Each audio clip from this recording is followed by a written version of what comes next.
हमारी कोशिश है कि जितनी भी भर्तियां हैं वो 1 साल के अंदर में हम पूरी कर दें। जितने भी प्रमोशंस हैं उनको भी हम 1 साल में क्लियर करेंगे, जिससे कि शिक्षा के क्षेत्र में जो असंतोष है उसको हम समाप्त कर पाएँ।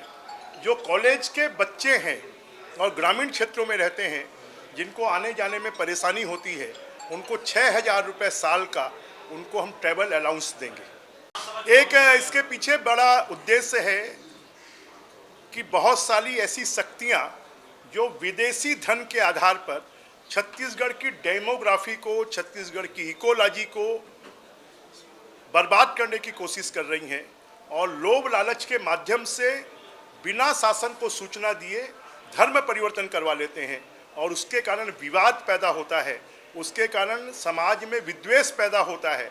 उसको रोकने के लिए कि लीगल रूप से धर्मांतरण हो सकता है, जो भी इनलीगल धर्मांतरण करेगा उसको कठोर से कठोर सजा दी जाएगी। इन्होंने तो पूरी शिक्षा व्यवस्था को ही तहस नहस कर दिया था। स्वामी आत्मानंद स्कूल का उद्देश्य अच्छा था, परंतु उसकी व्यवस्थाएं खराब थी। हम हर स्कूल में एक सेक्शन अंग्रेजी का पहली क्लास से 12वीं क्लास तक करेंगे। अगर वहाँ पर 3 सेक्शन है तो एक सेक्शन अंग्रेजी माध्यम का होगा, अगर 2 सेक्शन है तो एक सेक्शन अंग्रेजी माध्यम का होगा। तो इसके माध्यम से धीरे धीरे कर हम 25,000 स्कूलों में अंग्रेजी माध्यम से और हिंदी माध्यम से दोनों पढ़ाई साथ साथ होगी। उसके लिए हमें नए शिक्षकों की भर्ती भी नहीं करनी होगी, उसके लिए हमें नई बिल्डिंग भी नहीं बनानी होगी। और इसके लिए इन्होंने जैसा स्वामी आत्मानंद स्कूलों में भ्रष्टाचार किया है वैसा भी बिल्कुल नहीं होगा, उसको भी हम रोकेंगे। जो अब हम कमांड सेंटर बनाने वाले हैं, उस कमांड सेंटर में एक एक शिक्षक के बारे में विस्तृत जानकारी होगी कि कौन अंग्रेजी में पढ़ा सकता है, किसने अंग्रेजी में शिक्षा ली है, किनको अंग्रेजी स्कूलों में भेजना चाहिए, किनको हिंदी स्कूलों में भेजना चाहिए। जो उन्होंने अनारकी कर दी थी कि हिंदी स्कूलों को बंद कर दिया, हिंदी स्कूलों का नाम बदल दिया, हम ऐसा कुछ भी नहीं करेंगे। हम जो सही चीज़ होगी, जो नियमों के अनुसार होगी, वही हम करेंगे। आज ही एक प्रश्न के उत्तर में बताया गया कि पिछले 5 सालों में 34 शिकायतें हुई हैं। ये तो सिर्फ शिकायतें हैं। अगर हम देखेंगे तो पूरे छत्तीसगढ़ में 3400 से ज़्यादा ऐसे प्रकरण हुए हैं। आप बस्तर में तो देखते हैं कि आए दिन वहाँ पर आदिवासी समाज धर्मांतरण के विरोध में आंदोलन करता है, प्रदर्शन करता है। वहाँ पर वर्ग संघर्ष की स्थिति पैदा हुई है और इस वर्ग संघर्ष की स्थिति को रोकने के लिए और समाज में सद्भाव बनाए रखने के लिए हम ये धर्म स्वतंत्र विधेयक ला रहे हैं।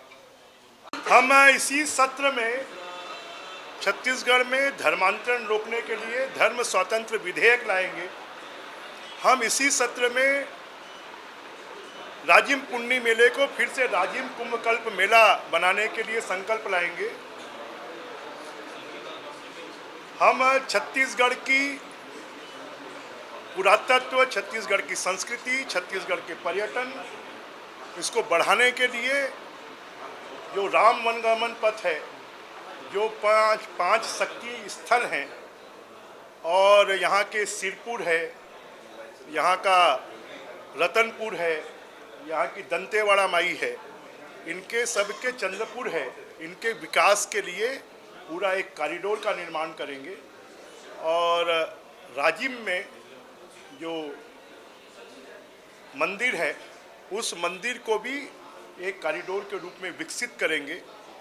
हमारे स्कूल शिक्षा विभाग में आने वाले समय पर एक कमांड सेंटर बनाया जाएगा, जिस कमांड सेंटर के माध्यम से 50 लाख बच्चे, 50,000 स्कूलें और 3 लाख शिक्षक, शिक्षिकाएँ, लेक्चरर, प्रोफेसर, प्रिंसिपल और 4th क्लास 3 क्लास कर्मचारियों सबके ऊपर में अनुशासन में रखकर शिक्षा के स्तर को ऊंचा उठाया जाएगा।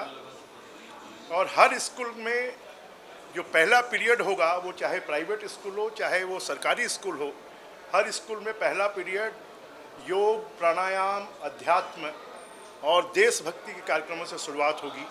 और हर शनिवार को खेल का पीरियड होगा।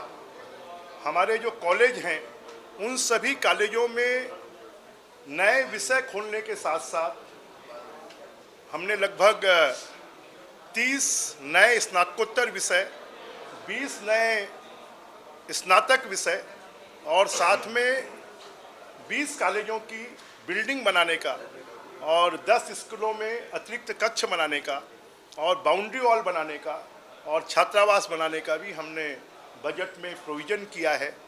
और पहली बार हमने ग्रंथपाल और स्पोर्ट्स टीचर इनकी भी भर्ती का हमने निर्णय लिया है। लगभग 33,000 पदों पर हम स्कूल शिक्षा विभाग में भर्ती करेंगे, इस तरफ हम कोशिश करेंगे। और हायर एजुकेशन में लगभग 5,000 पदों की भर्ती हम करेंगे, जिससे कि हमारे और साथ में जो NEP है, नई शिक्षा नीति, उसको हम अगले शिक्षा सत्र से लागू करेंगे। ये भर्तियां